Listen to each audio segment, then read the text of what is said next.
Yes, everyone, you know what time it is. Welcome back to the podcast, the Tottenham Weekly Podcast, brought to you by Dave and Jack here from the IrishHotspur. And we're going to get straight into it. But a quick reminder, everybody, if you haven't seen the community post for all of you members, all of you very, very generous members of the IrishHotspur, feel free to take a look at it. Go into your community section and take a look because it's a big announcement about all the new segments that we did do in the last podcast, but we're going to continue to do from here on out. And we want to get you into it. We want to have kind of a bit of a collaborative sort of experience where it's not just kind of Dave and I coming up with everything here. We want you guys to feel like you can contribute ideas, questions, comments, opinions, whatever it may be, and also even contribute to some of the many segments we already do have in some manner for us, kind of almost do the work for us, you could even say, if you would like. But we do want to get you all involved. And so if you haven't seen that community post, do look out for them in the future. But Dave, looking forward to this, and we're also doing them a bit more regularly now. So we're getting kind of more used to this sort of kind of podcast, maybe format. But Dave, how you keeping?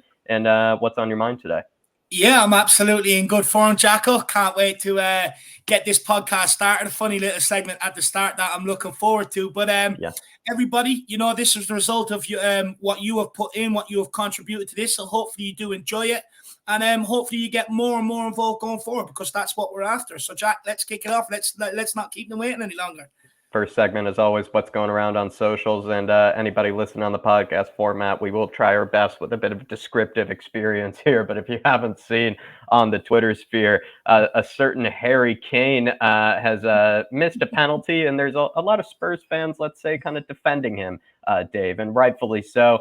This is what we'll be seeing from you here later, Dave. This is a bit of a spoiler, but if you haven't seen his video already out on the channel where he is defending his almighty Harry Kane, this is probably a good representation of it, I would say, Dave. If you were just looking for a short version of it, is this what it probably looked like, your video? Jack, that was me, Harry Kane, when he wanted with this Man City move. That was me sitting there every single Monday.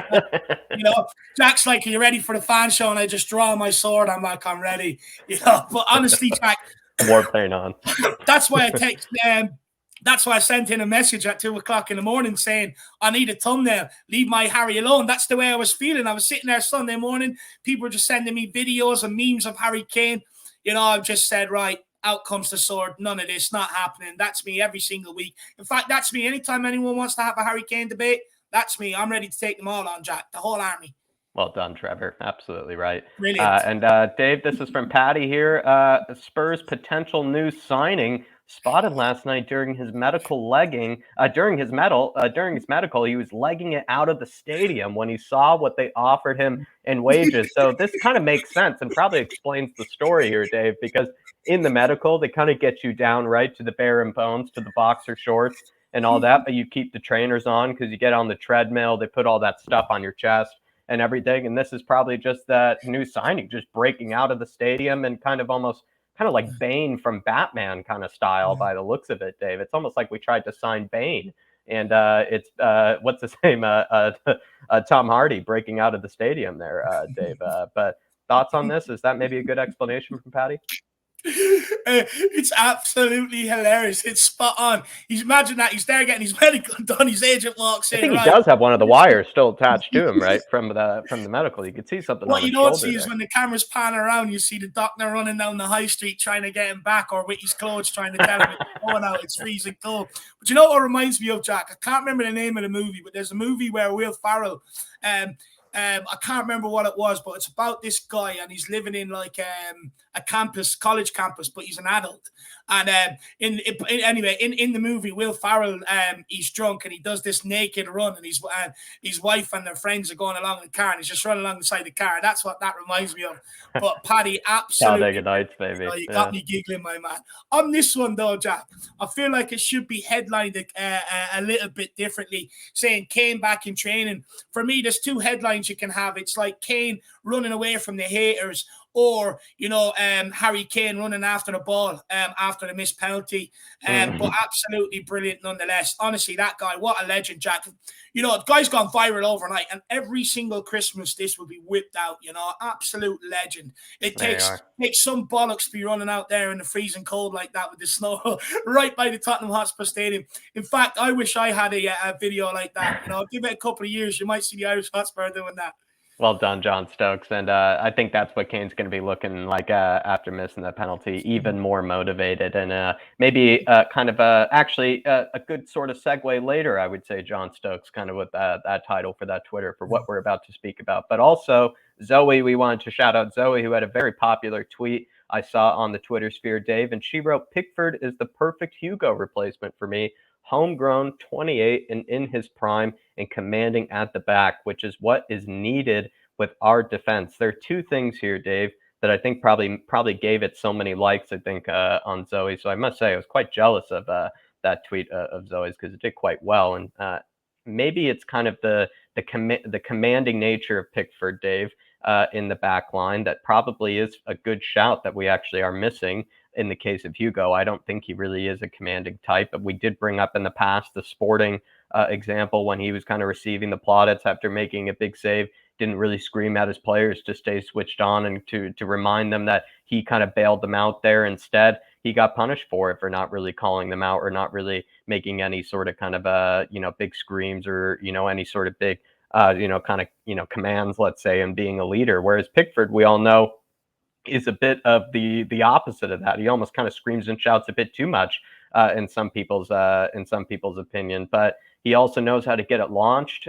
He knows how to be able to send it long, much more than I think Hugo does. I do enjoy kind of Pickford's sort of ability to kind of let's say make it a bit more no nonsense compared to other keepers. Some keepers, they still try to keep it on the floor, still try to pass into trouble, kind of create problems for no reason at all. Where Pickford sometimes might see that he'll be under a bit of trouble and he'll just absolutely launch it. And there have been plenty of times when he kind of benefited from it, I think rightfully so. So with that in mind, Dave, would you kind of agree with Zoe that maybe Pickford shouldn't exactly be the first choice, but could be one that, let's say it's, I don't know, like I said, not the first choice, but maybe could be in the running or maybe could be in the list here for Hugo replacements, because he does have two things that we are missing right now. That sort of leadership and also that ability to get it launched. Look, for me, Jack, I think I do like the way Pickford shouts at his defenders, constantly keeping them on the toes, asking them to do better, get out there, engage, block shots, this, that, and the other. I do admire that. But for me, Jack, I do think he is a bit erratic and sometimes to the point where he can make others around him a little bit nervous. I thought he definitely could have done better for the French second goal. I think Giroud, good effort, but it was right at him. I think he could have caught it, but he didn't. He sort of palmed it away. He went for the save for the cameras, and he can't do that. He walked out winking and everything else. For me, sometimes a bit overconfident. When I weigh him up to someone who I prefer, like Gavin Bazunu, Jack, I look at it. Where does Pickford's distribution stack up to Bazunu's? Both better than Lloris's, but Bazunu's by far is much better. Bazunu's already playing in the Premier League at his age. You're going to get more longevity out of him, and you can build around him because he can play the Conte way. He can ping a pass to Harry Kane's chest. He can ping a pass out to the wing backs. He can ping a pass into midfield.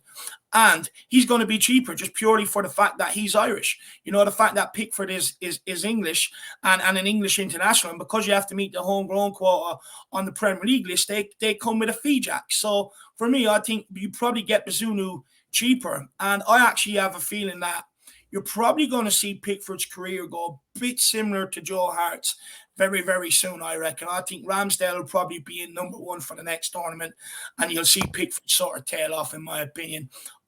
Pickford, I also think, is prone to lapsing conversation in concentration. So for me, I don't want Pickford. I would prefer someone like Gavin Bazunu here. I think if we're going to go to the future, go directly for the future. Why not get the best young passer of the ball or best young goalkeeper with the ball at his feet? Plus, he's a great shot stopper. He's got good reflexes. He's quick across the line as well, Jack.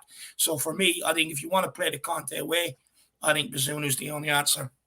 Yeah, I agree with that statement. And what I would say, though, is Zoe, I really did like that tweet because I think you brought up two things that is definitely has been missing, I think, in Hugo's game this season. So it really did make me ponder over it. So really appreciate you contributing to the show as always, Zoe. Dave, unfortunately, I'm not going to allow you to be able to put that on, but maybe at some stage, maybe we'll find you with 2 spoons over your eyelids in this podcast, needing to block out the haters. And Dave, maybe that's why we're going to transition into this sort of moment where can Harry Kane come back stronger after missing that penalty. John Stokes as well helped us out on What's Going Around social segment by showing us Harry Kane training outside the Tottenham Hotspur Stadium. Maybe that's actually Harry Kane literally trying to come back stronger in that moment where he's breaking out of the stadium. He's just going bare bones, where he's running out into the cold, into the snow, kind of like I said, built like Tom Hardy from the Bane movie. It could actually be Harry Kane right there. Maybe he just took a kind of a red-eye flight over to back to North London to get back into the snow to look his strongest. You never know with Harry Kane. But Dave, I think we have a certain presentation and a certain way to block out maybe these haters that don't want to accept that Harry Kane could come back stronger. Give me 1 second now, Jacob.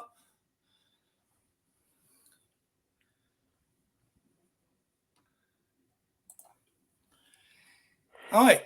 Excuse me there. I'm just blocking out the haters. If anyone knows what video I'm talking about, go and check it out. But that's the way I feel when it comes to Harry Kane abuse, to be honest with you, Jack. I don't subscribe to it, and I just close my eyes to it if I'm being brutally honest. You know, walk around with permanent spoons over my eyes just to block out the haters. But look, when it comes to Harry Kane, Jack, people are very, but people are very, very quick to get onto him, right, Jack? Correct me if I'm wrong. His name was the only one on the score sheet for England in that when it really mattered most. Second of all, he's the only one that stepped up twice. You know, no one's talking about Phil Foden, Saka, Mount when he came on, Rashford, this, that, and the other. You know. So for me, I think it's very unfair to put it on Kane. I don't think anybody else turned up. Saka missed a glorious chance. Maguire missed a glorious chance. But look, it's just the nature of the way it is. You know, Harry Kane will take all the abuse, but fair play to him. He put out on socials and on an interview with ITV. He took it all, not a bother to him, no excuses, even though we have seen players make excuses before. He took the brunt of it, which shows he's a true leader, and it takes balls to do it. Now, do I think he's going to come back stronger? Of course I do, Jack. He brought in, like I was discussing yesterday, when he had them ankle injuries, persistent ankle injuries, which he hasn't had since he brought in that sports medical scientist, the Canadian-based guy who's actually from Spain. He flies him in to London regularly to work with him. And I actually think when you look at his social media post, he highlighted maybe the mental aspect. And I think he's definitely going to go off, get something put in place, and he'll come back even stronger, in my opinion. I think the penalty probably exposed that maybe that mental aspect isn't there. Because when you what people have thrown at Kane before is, does he turn up in the big moments or the big occasions? You know, there's questions around it, or question marks around it. You could say maybe not. And maybe I think maybe it's probably shocked him that maybe he thought he was more mentally stronger than what he actually was in that moment. And for me, I think Spurs would be the beneficiary of it, because I do believe he'd go off and work with a mental coach. Gary Neville has done it before. A lot of them boys at United, when they were winning and dominating the way they were, they were all working with mental coaches, and they always turned up in the big moments, always delivered in the big moments. And I think Harry Kane will come back. He'll be better than ever. He'll score more goals than ever. And I definitely think Tottenham would be the beneficiary of that penalty miss, to be honest with you, Jack. And look, these moments either make you or break you. You can go into the abyss and just carry on with the rest of your career, accepting you're going to win nothing, or you come back, you go and get the mental coach, you put that into place, you come back, you shut everybody up. What did it say? Well, he hasn't won anything. I believe once he gets that mental side correct, when them big moments come around again, which I do believe they will, he'll be ready to take it. And trust me, someone like Harry Kane has done absolutely everything the right way. Never hear a bad story about him in the press. Never hear him talking out of turn to people. Dedicated absolutely every ounce of sweat, blood, and tears he has to his career. You know, hiring people outside of Tottenham to aid and help his career. You know, this guy's done everything right. And look, I live by you try and do things the right way, good things will come. Trust me, Harry Kane will sign off his career with a trophy in the bag, and he will have the last laugh. All I can add to that is that I think he's also coming back to a coach that really knows how to cherish and adore his strikers. And Antonio Conte, he had a great relationship with Lukaku, had a great relationship with Diego Costa, has called Harry Kane one of the best strikers in the world, has called it an absolute honor, an absolute pleasure to work with someone like Harry, to have someone like Harry. You almost think, Dave, maybe Antonio Conte is probably a bit jealous of even Harry's misses with how much attention he's able to get from her, because he looks like a guy that wishes he could just be waking up right next to Harry, combing his hair like you, Dave, maybe feeding him breakfast the right ways, making him smoothies, all these sort of kind of good things. And Antonio Conte, we know, has a really good relationship with the sort of kind of world-class players in his team. Jose did as well. It's probably a bit of that sort of charisma, that charm that some of those managers kind of have, I think, with let's say the key players in their team. And I think Harry Kane is going to come back to an Antonio Conte that will show him love, show him respect, show him probably time and,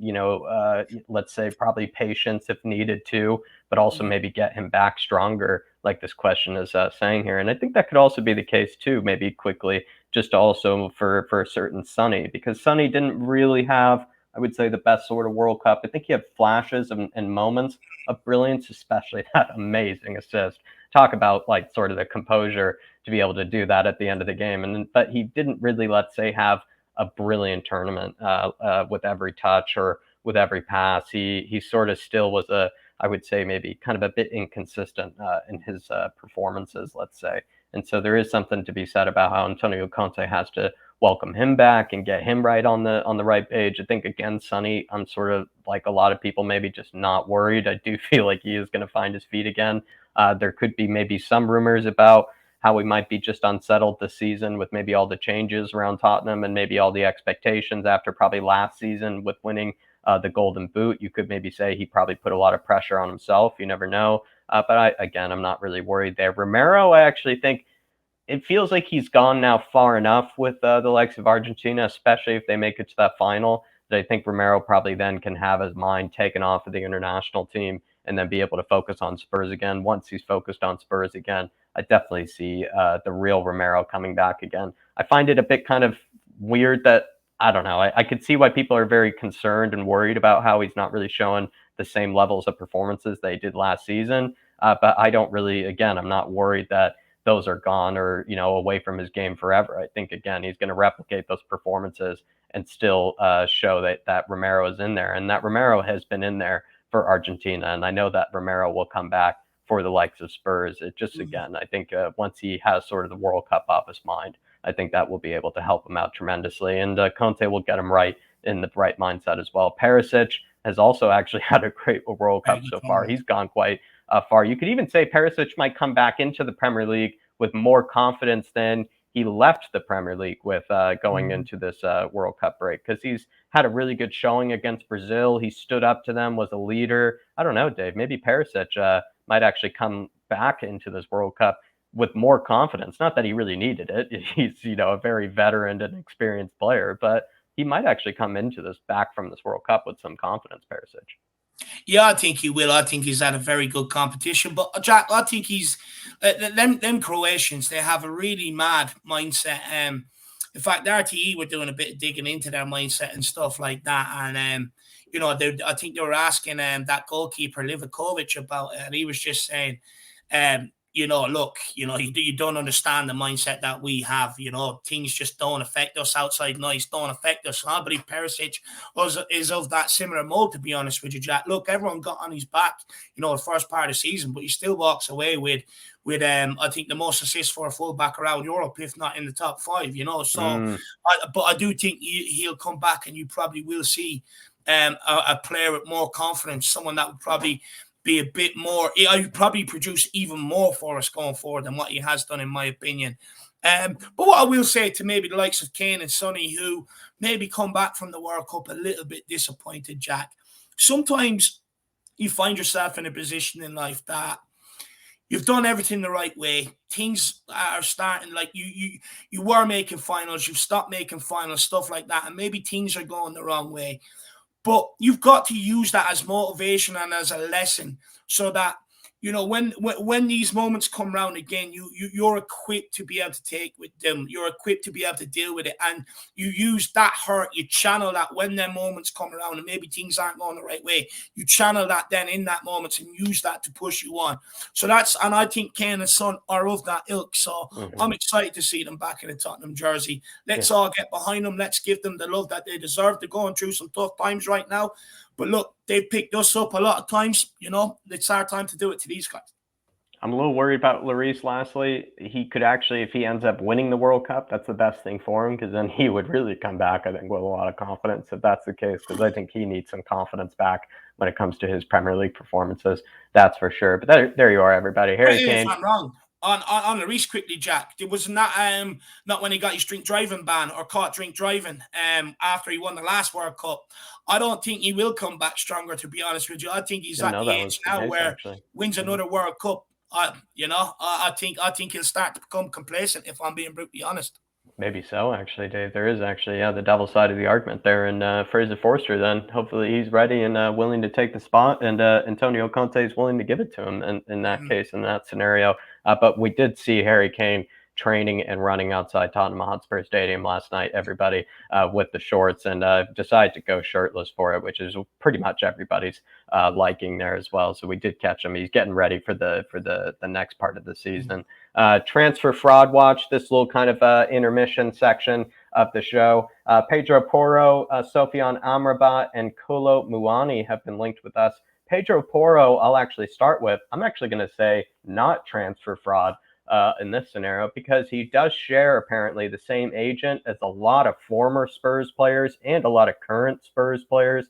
So there is something behind that it is probably quite easy for us to be able to negotiate with his agents. I think Sporting probably don't really have any sort of bad relationship with Spurs that I'm not really aware of, because we have probably burned some bridges in the past, I think, with maybe certain clubs with transfers. But I'm not sure if Sporting CP are actually on that list, Dave, of them. So Pedro Porro, there is actually a chance there. The only worry I have is that I believe Man City have some sort of buyback clause. If that's still in the case, or if that's still around, I'm pretty sure it is. So if they saw that Spurs were sniffing around, they could technically bring him back to Man City if he was willing to go back to Man City. But we do have this connection through the agency. Maybe we can kind of get into the player side of things and convince him that Spurs is the right club for him, no matter what maybe Man City try to do in this scenario. But Pedro Porro, I'm actually going to say not really a fraud on this one, Dave. Any opinions on this one? Pedro Porro, I believe there's probably a chance, if I'm being brutally honest, but it comes back to your point last week, Jack. Tottenham have to deal with what they have there first. They're not going to carry four right backs into the second half of the season. So either they have to find a buyer for Doherty or Emerson, which isn't going to be easy, and probably loan out Jed Spence as well. So, again, I think this one solely hinges on Spurs getting players out, but we do believe that there's going to be two in this January. But I actually call fraud on the next one, on Amrabat, Jack. I see reports today saying Fiorentina want 40 million. Why would Tottenham spend 40 million on him when we could have had him last January, I think, for 15 million, and we held him on ice and took Bentancur when we got to go ahead on Bentancur and Basuma. So I actually call fraud on the Amrabat one. Look, we see it with Adama Traore. As soon as the window, or near the window, them links come straight out. For me, look, he's had a very good competition. I think he's probably proved himself that maybe he's not as average as many people first thought. But I just don't see Tottenham going back in for him, especially not at 40 million when we could have had him for 50. Even why would Amrabat want to come to Spurs when he sees all the competition that he has in his position at the football club? Like, he has Højbjerg. It also doesn't make sense. Højbjerg plays his position. He'd be competing right with Højbjerg, competing right with Bentancur, competing with Skip, Basuma. Like, it's just too many of the same types of midfielders. And I'm not sure, no matter how good he's maybe been this World Cup, I don't know if he displaces half those midfielders. Like, really don't know if he does. Like, that's how stacked we are in that sort of defensive kind of midfield position. We have so many good ones to choose from at the moment. I don't even know if Amrabat actually gets ahead of them at this moment in time. So. Not only that, Jack, we haven't even mentioned Papa Matar, Harvey White, Alfie Devine, all still knocking around the club. So you've already got 4 names there, plus another 3. So if you bring in Amrabat, you're clogging up the pathway for the youngsters, even though some of them will have to be put out on loan this January. So for me, unless you're going to loan out Harvey White, Papa Matar, and Alfie Devine, which I think needs to happen anyway, then you also probably need to go and find a loan spell for Skippy, because he's probably the furthest away from the first team right now. So for me, with the amount of bodies we're carrying in that position again, I'm not so sure Amrabat is one to look into. Yeah, I'm with you there. I don't think so. That's a good point. Kolo Muani, I'll just quickly take it. He's had a pretty good season over at Frankfurt. They only just signed him, if I'm not mistaken, this season too. They only just signed him. He is a replacement striker for kind of the players they've lost from last season, if I'm not mistaken, or he's just like a new kind of added player to kind of the front line that they kind of desperately needed. He's had a really good breakout season for them. I kind of just don't see this happening for the reasons that he only just moved there, so I couldn't see it happening in January. And then I couldn't, and he's also still in the Champions League. He has actually the knockout rounds to play for. He is also the star striker for that team, so I wouldn't really see why he would want to kind of give up that situation in this time. And also in the summer, like, would they really want to give him up after he's already had such a great season with them? I'm not really sure. And also, Dave, if I'm going to be honest, he didn't really look all that great actually when we played up against him. I thought he was actually quite useless for Frankfurt. I think he's had great games for them this season. Those games have not been against Spurs, if you ask me. And he also, I thought, was flopping all over the place, diving all over the place. It was kind of a bit of a house, let's just say. But plenty of housery about him, and plenty of kind of annoying housery, not even the good kind. I thought just so much kind of antics and things like that. So I actually didn't even like him as a player, just when even watching him as an opponent. I thought he was kind of even more kind of eccentric than even kind of Richarlison and players like that can be. It was getting a bit ridiculous at times. So Kolo Muani, not for me, but that was also one of the small links that I did see from Tottenham Tears. Let's go into a contribution here from one of the members of the Irish Hotspur Army, Carl Simpson, the absolute legend he is. He came up with a question here for us to talk about, Dave, and I think it's a really good one here from Carl. And this is how we wanted to get people collaborated on the show and see their sort of questions, their kind of their ideas brought through, and see what we have to say about them. Carl says here, Dave, how about with Kane and Son both reaching 30 years old and other players near it as well? Where do we go in the future when we have to carry on without them? It is something that probably does need to be brought up. We don't want to kind of talk about this kind of thing because it kind of is probably on the back of our minds. But Harry Kane and Sonny, Dave, they get older every year. They get less mobile. They're probably not able to play 56 games, in a season kind of situation. They're not able to play nearly 90 minutes and, back to back to back games. We have to kind of think about the new players of the future. I kind of want to get us started, though, and say that maybe Paratici has actually delivered us a bit of a gem and has allowed us to breathe just a little when it comes to replacing kind of Kane and Son, and that he has delivered us Kulusevski, who really has already looked like a world-class player in certain games, and also the way that he's also so vital to how sort of Spurs kind of function as a whole system, because he brings everybody together. He brings the best of our right wing backs, which is a position we already struggle in. He helps connect Kane and Son. He kind of takes away some of the attention away from Kane and Son from defenders and things like that. He really is just already proving to be at 22 years old an absolute necessity to that 11, one of the first names in the team sheet. So I feel like, Carl, one of the answers is Kulusevski for where do we look for in the future. Keep Kulusevski, tie him down, make him one of the faces of the club, make him all over kind of some of those kind of Spurs kind of silly games and cooking shows and things like that. Just make Kulusevski the face of Spurs for the future, but then have to find another face. Is there someone in the club, Dave, that you think could step up and maybe replace Kane and Son in the future? I mean, what do you make also of Carl's question here? I think it's a good one. I think it's a very good question. What I will say is look at Thiago Silva, Luka Modric. They're still going at their ripe old age, still playing most weeks, week in, week out. I think, more so now than when I was growing up. I mean, when I was growing up, you're saying, okay, they're coming to the end, reaching 31, 32, probably starting to think about retirement or dropping down the league. But nowadays, because they're in such good shape, you can still perform at the highest level. Look at Ronaldo, Messi, like I said, Modric, Thiago Silva. There's still some world-class players out there at their age. So for me, I wouldn't be too worried about it. Plus, I think Conte is a manager that likes having that experience around the dressing room. That's why he brought in someone like a Perisic at his age, because you need that, especially in big games, big moments. You need that cool, calm, and you need that composure.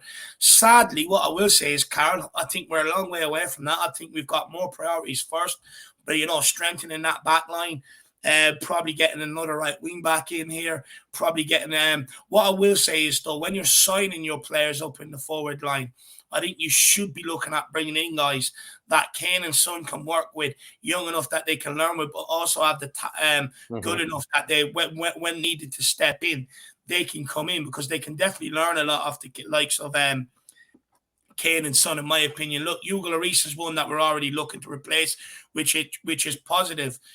Would you say it's important to sign a center back? Speaking of, like you said, though, there needs to be center backs that need to be focused on. Could we actually think of the future as well as the present, and that the Bastonis, the Gavardials, right? They're young and they're already amazing at this moment in time. And also, I think maybe some other center backs out there too that are having some terrific seasons that are maybe on the younger side of things.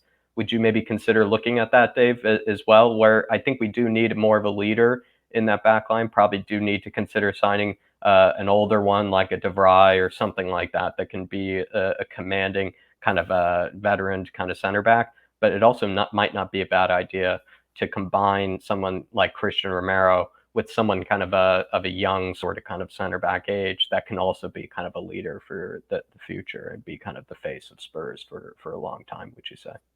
Yeah, I definitely think you could look at that. But if you're going to get that sort of guy in, Jack, it's also going to cost big money, because you're paying for the talent and the future talent that's going to be in that guy.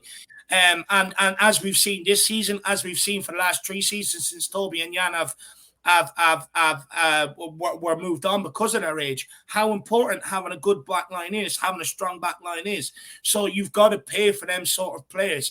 But look, you've got Romero there. You've got another 5, 6, 7, 8 years in that guy.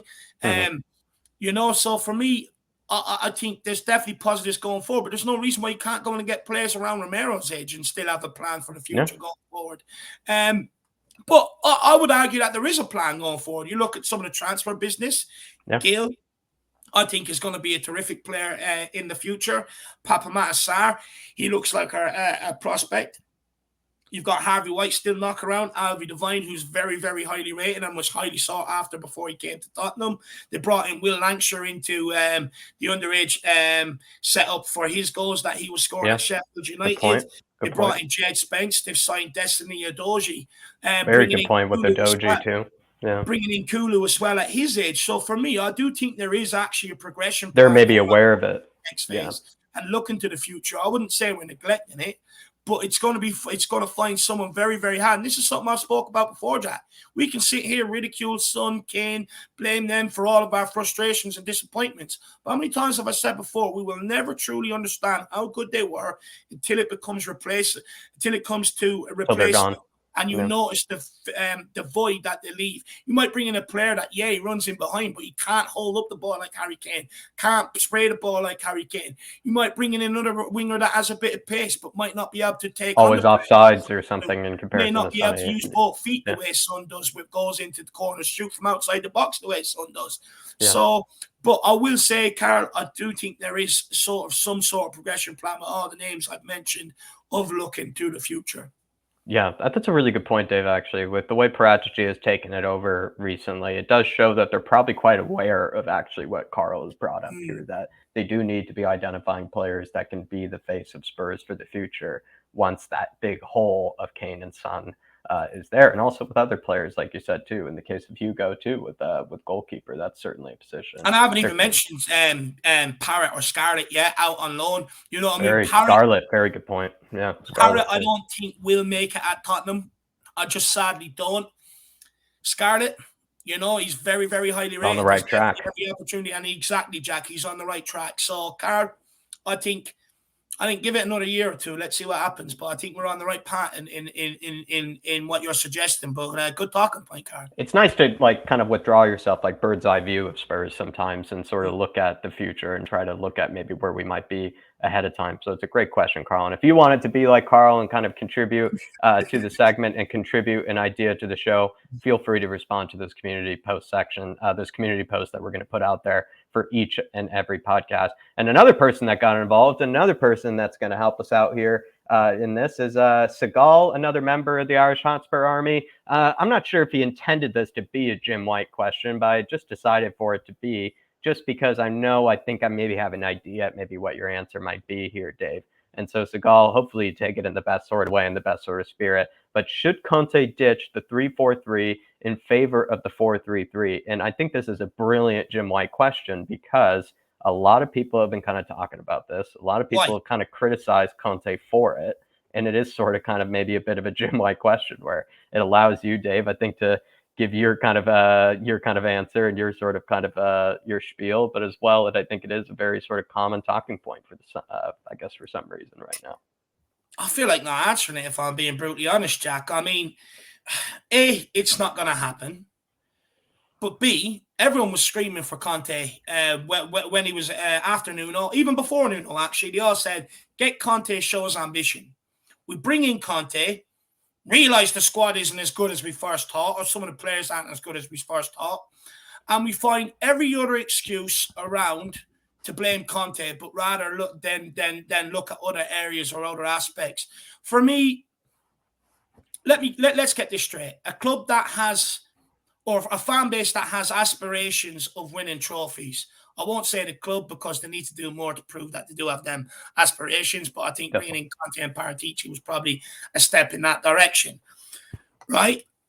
Now, we wanted Conte because of the trophies, or because of his CV. Now, what makes his CV? His philosophy, his style of play, which he done at Chelsea, which he's done at Juve, which he's done at Inter, which brought him the trophies, which gave him the CV, which is what we hired him off. Yeah. Why all of a sudden are we asking him to change his ways to suit the shit that we have in our squad? Or even just what we like, or what we want to see, or whatever it might be. Yeah. What you do is, as a manager, especially since you live and die by the results on the pitch, this, that, and the other, and especially because they're so short tenures now compared to what they used to be, you don't get times to build it, they're going to stick and play in their ways. Now, the question should be, and what we should be talking about this January, is not, oh, well, we need to try and find the back four where Dyer doesn't play this, that, and the other. What should be is, we demand a centre-back that can defend. You know, that's what the talking point should be. Not should we switch to a 4 at the back. Don't get me wrong.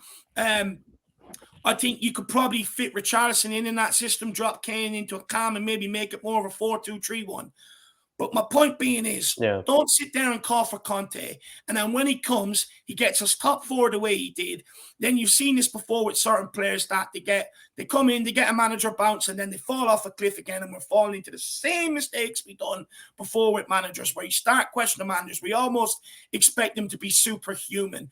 You know, it's madness. Like, we start questioning every single starting 11 he puts out, the formations, the tactics, the style of play, instead of looking at it and going, okay, so we want to play out from the back. We want to play this nice, attractive football. How do you do that?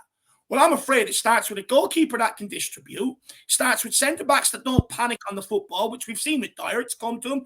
I've seen it roll under his feet. I've seen it roll over his feet.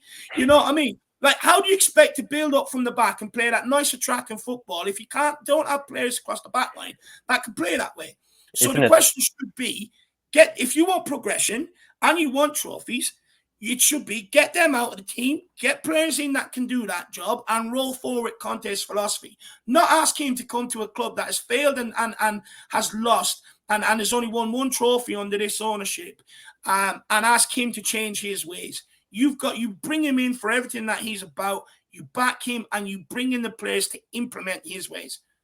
It just sort of feels like we're falling into the trap yet again of where we only want to really change the manager, but we don't really want to change that much of the squad. And if we don't really change that much of the squad and we only change the manager, we're going to continue to fall into the same trap time and time and time again, where the manager, like you just said, is expected to perform kind of superhuman or superpowers each and every game. And often, actually, the managers do actually kind of perform superpower like performances and tactical like masterclasses with the players they have at their disposal. It's just that they're not going to do it each and every time. They're not going to be able to replicate it, especially when they're playing only 3 games, Dave. I mean, when they're playing a game every 3 days, how do you expect them to be able to replicate those sort of kind of, I don't know, all those sort of ifs, buts, and, you know, kind of limitations that they are given. So many limitations sometimes these managers have been given in the past, and we still expect them to churn out win after win after win. And I don't know, it's the only thing we continue to not change, as we all know, is that squad. we're a Ferrari up front and we're a Nissan Micra at the back, Jack. Unfortunately, that's just the way our squad is lopsided. But do you know where all this four at the back stems from, Jack? I think Richarlison doing okay for Brazil, but hasn't done it in a Tottenham jersey. But B, because it used to be, well, why does he pick Eric Dyer? There's Sanchez there, there's Davies there. Then they come in, they also play just as shit, and then it's like, okay, so where are we moving the goalpost to now? You said, well, there's other players there we brought in. They've proven that they're shit and not up to it either. That Dyer's probably just a little bit more stable than the likes of a Sanchez is. So where are we moving the goalpost to now? So it was, well, he picks him. It's his fault. Bring in this guy. You should be playing this guy. Now he's shit. Let's ask him to do something that he's never done before, or hasn't done, delivering trophies, which is play back for. It's absolutely madness. I get the love that we show to these players, but sometimes if we want progression as well as a fan base, we have to let go of some of the memories or some of the moments that these guys have produced, and you have to weigh it up with what you want. You want to play attacking nice football?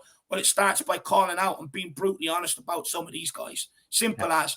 I see us fall into the same trap we did under Jose Mourinho. At the time, it was, but why is Jose not bollocking him in the press conference? He bollocks them all of a sudden. No, so how do you expect him to play for him when he's out there, ridiculing them in the press? Then it's like, well, Jose should play this guy, plays this guy, he plays shit. Then it's Jose's fault for picking him, this, that, and the other. Now, all of a sudden, people are watching back old clips of what Jose said, and they're acting like he was the prophet. You know what I mean? It's kind of like, well, he tried telling you this. You didn't like it at the time. You wanted something else in. We got something else in.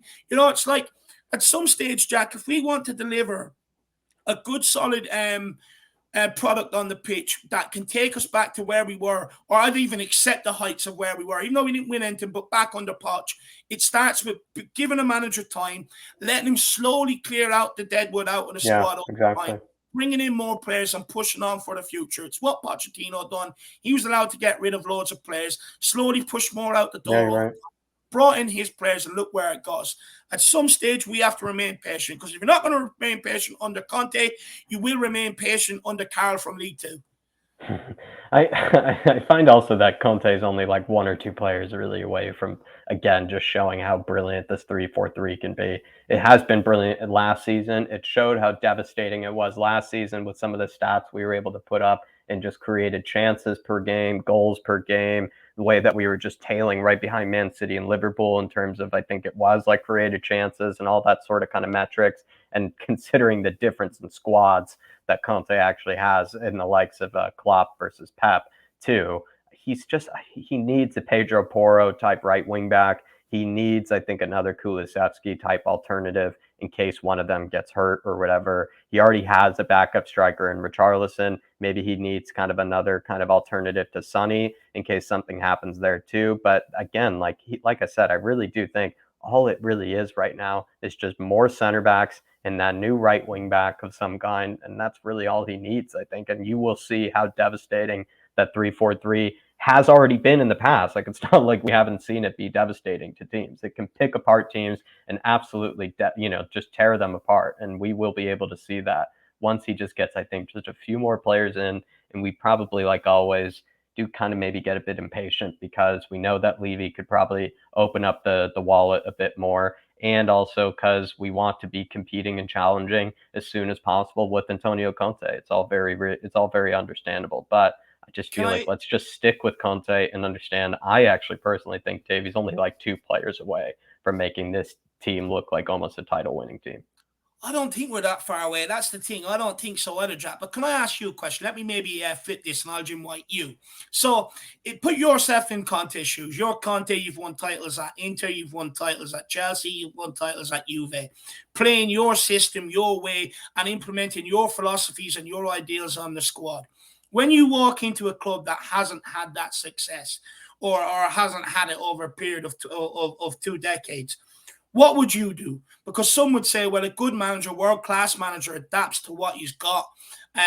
So what would you do, Jack? Would you start looking around and saying, okay, Eric Dyer is costing me every week. I take him out the team and I try and form a back four and try and do something I haven't done really too much before? Or do you say, no, They brought me in here on my reputation, my CV, because they think I can deliver trophies. So if they want what I've got on my CV, they do it my way because it's successful, and I've proven that.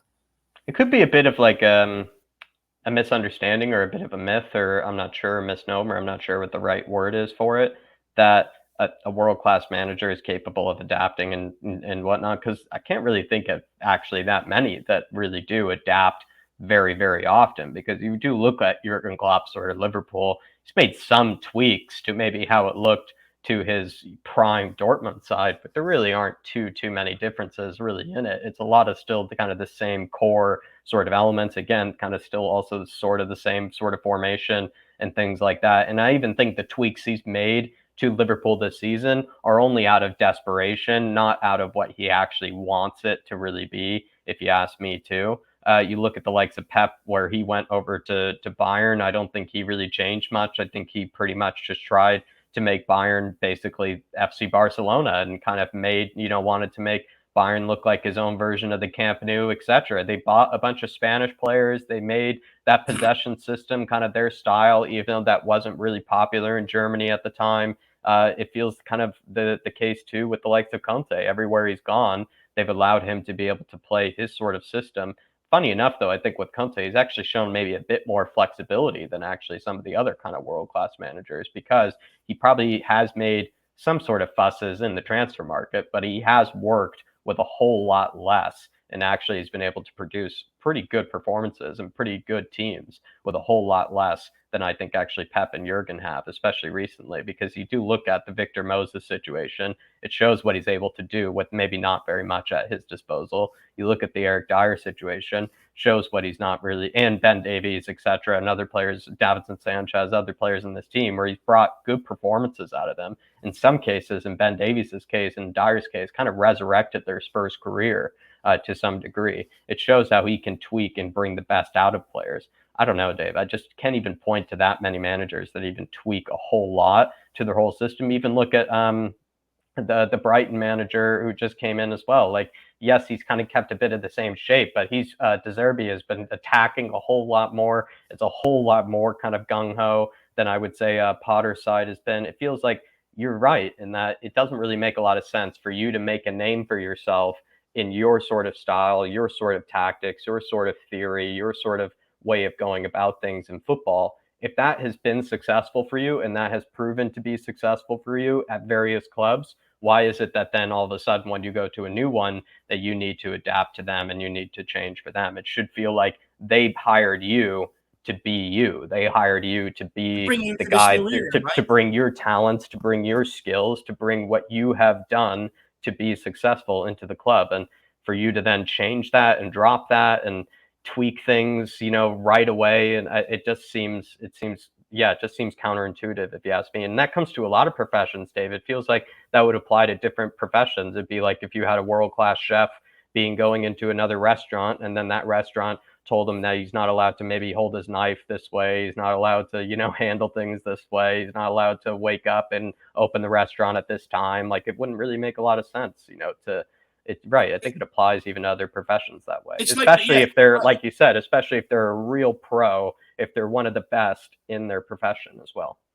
It's like bringing in a Michelin star chef who has the best knives in the business to a one-star restaurant, and they're like, who get bad reviews every week, and they're like, well, no, what we want you to do is do it our way and use our knives and stuff like that maybe aren't as good as the ones you have, and do it our way. And then you're kind of looking at it, it's like, you brought me here to drag your club or your restaurant to this standard. So that's what I think, that's the way I look at it when with Conte. It's like, we brought Conte in to pull us from here up to here into a new sort of era. So why would you persist with the old instead of going with the new? This is what I don't really understand. And for me, look, I think, Conte has said some good words about Dyer in the past, but I think that was more out of necessity, because he looked around at the backups and was like, I kind of got to nail my myself to one here, and I think he's done it with Dyer. But I've no doubt I that don't think he's he sitting burns there. bridges with players. He really doesn't. Like he doesn't really call No, out but players. I definitely think he's sitting there though, Jacko, and I think it's not crossed his mind that he will look to improve there. He does want improvements there.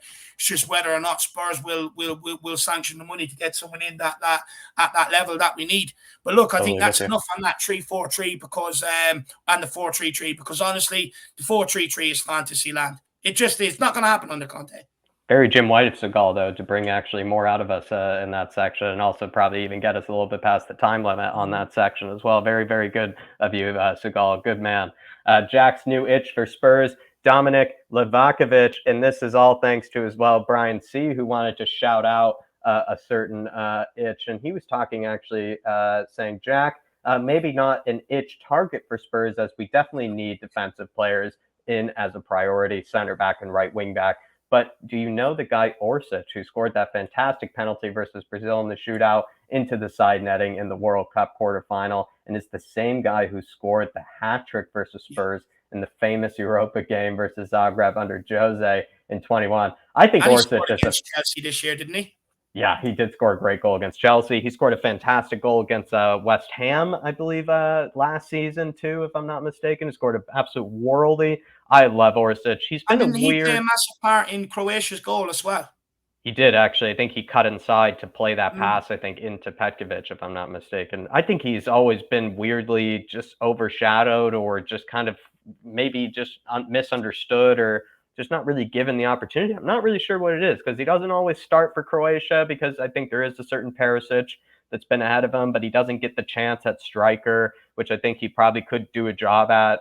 It feels like he's never really been offered an opportunity to go elsewhere from Zagreb. Maybe he really likes playing for Zagreb and only wants to be given a real chance at a club that he knows is absolutely right. So maybe that's never come his way. But anytime he's played in the big moments, Brian C., anytime he's played in the big games, he pulls absolute worldies off and he pulls really, really good performances in. And I don't really know why it is that he's never really been given a move. I'd love to look into it at some stage because I feel like there might be some explanation of some kind. But I don't know about you, Dave. For me, with Orsic, quickly, I will say I feel like he's always had moments where he's kind of looked amazing in the big stages, but he's never been given the, let's say, the gift of a big move afterwards. Yeah, do you know what I like about Orsic? I think what I like about him, Jack, is I think he's direct. Whether it's on the ball or making runs in behind, I love how direct he is. And I think that's why he always turns up in the big moments because of how direct he is. As soon as he gets a chance, he will go at you. Not again like you, not sure why he hasn't been given that big move. But for me, I like him. I actually liken him to a bit like, do you remember Ivica Olic? The small guy Yeah. used to work his Yeah. socks off for Croatia.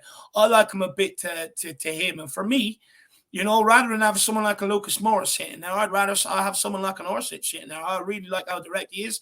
Like we've mentioned here, he turns up in the big moments, in the big games. And again, he's Croatian, and I really like Croatian players. Big up Brian T. And so Orsic not big given his move, but this would be the itch that I would suggest to you this week, Brian C. Dominic Livakovic. I've actually been a bit of a skeptic of him in the past because he's never again made that move before. He's now like 26, 27. I feel like he kind of his career sort of stalled. He's looked shaky in certain games that I have watched him in various Europa League games and things like that. But this World Cup, I mean, he has been sensational. I actually think he's gotten a bit of disrespect for not being included in some people's goalkeeper of the tournament sort of kind of shout outs. I've heard other people be included, like kind of the Pickfords or like kind of I'm thinking of another keeper. I think maybe trying to think as well that maybe like Bono, I think has been brilliant for Morocco, but I would still say Livakovic has been sensational. He's pulled out some worldy saves. He's been good with his feet when they passed it back to him. He's basically won the penalty shootouts for them each and every time. I think he has been basically the best goalkeeper of this tournament. And there's apparently some research that some people have done saying that Modric has sort of kind of egged him on a little bit, Dave, kind of pushed him on, saying like, this is your chance really to get your move. This is your chance to come into the limelight, to get your sort of chance at glory and to sort of still earn that big move while you're still a bit young. And I think Livakovic has sort of done that. I think he's proven people that he can be an absolute worldly keeper on his day. And he's kind of put in back-to-back performances, I think, for Croatia that have been unbelievable. So while I might have been a skeptic of actually him in the past and not really always putting his name forward, I think again we're still Bazunu first, but Livakovic I actually think should join the list because he really has looked brilliant, especially when it comes to shot stopping ability. Has looked brilliant this World Cup for me. Probably be ideal, Jack. I mean, with the defenders we have, we're liable to give away penalties. So, he's He'd be brilliant busy. shots on the spot. So I think, it'll probably be ideal to bring him in. But Jack, this guy was absolutely brilliant against us, by the way. He was absolutely brilliant against Chelsea when I seen him play them. And when I've seen him play for Croatia, I think he's a really, really good shot stopper, Jack. Really good shot stopper. Look, be interesting to see where his next move is and can he kick on. But I think he's had a very good World Cup. But I remember mentioning this guy to you before. But look, I really like. Yeah, like I said, but I wasn't totally on the train. Like I'll be honest, like I wasn't. There's another guy there to look out for. Him, and now I am. Yeah. Another guy to look out for at Zagreb, Betina. He's going to be the next big thing. But look, Zagreb have a long history of producing the Croatian internationals and top players. And it's definitely somewhere we should go back to look at. It's where we pulled Luka Modric from. Correct me if I'm wrong. I think Luka came from there as well. So, there's definitely... I think Lovren came from. Was it Lovren that came from there to Liverpool? They produced so many down the years. From there. Kovacic has come from there. The whole lot of them have basically come from Zagreb. The majority of them have. Yeah, Myers come from there. I think Paratici. I'd be happy to be stationed over there if you're looking for somebody just to be stationed out over in Croatia, just spying on the itches, taking a look at itches all day long. Feel free to do so. I do it for free, Paratici. I'll do it as an internship. Maybe from the IrishHotspur, get some experience. Get too carried away. Get some experience. Bring it back over to the channel. He needs me over there to keep Jack on an evening kill because you'll get too carried away over there. I do it for free. That's how good a work it would be. But everybody, I think we're going to call it there. We have actually some debate shows lined up, fan shows, and all that, and also probably more podcasts that we can talk about these oncoming Antonio Conte contract talks because I want to do that justice and give that some real attention and some real discussion. Don't want to leave it too quickly. And we'll probably even have maybe a debate show in the future at some stage where we can talk about those contract talks as well and the fan show. But everybody, if you haven't already, please, again, I'll plug it one last time. Do get involved in that community section if you are a member of the channel. It's pretty much any membership of any kind on the channel. You will see the post. You will be able to get involved. Suggest any topics, ideas, opinions that you think maybe we should discuss. Also suggest itches of the week. Suggest ideas for the Jim White moment. Maybe suggest new segments, like segments that you think need to be on this channel. But yeah, Dave. Yeah, just a day as well. So every Sunday, look out for the post. Jack will put it up there. And that's so it's every Sunday. We'll say every Sunday. We go for 4 o'clock. Every Sunday, 4 o'clock, the post will be put up. So you guys then get in. And also tag us in funny stuff on Twitter. I really enjoyed that segment at the start. I had a great laugh doing it. Also, I screwed up on the spoons, Jack, right? I had them both perfectly there. But then I couldn't see to press to turn my camera back on. So I had to take one spoon off, turn the camera on, and get the other one back in. But I think people know what I was going with, but it was funny. But no, honestly, really enjoyed this podcast. I want to say a massive thank you to everybody for your contributions. And hopefully you guys today that have put in the contributions have led the way for more and more people to get involved, tag us in stuff, talking points, funny stuff, etc. It's all about you guys. So thanks for today. Really enjoyed it. Yeah, and we're also going to mix it up from time to time and try to get some guests on and things like that too. But we do want to keep it a very collaborative experience for everybody. So take a look out for those community posts every Sunday, everybody. But that will be it for now, everybody. Come on, you Spurs, and in Conte we trust. We will. Conte we trust. Will be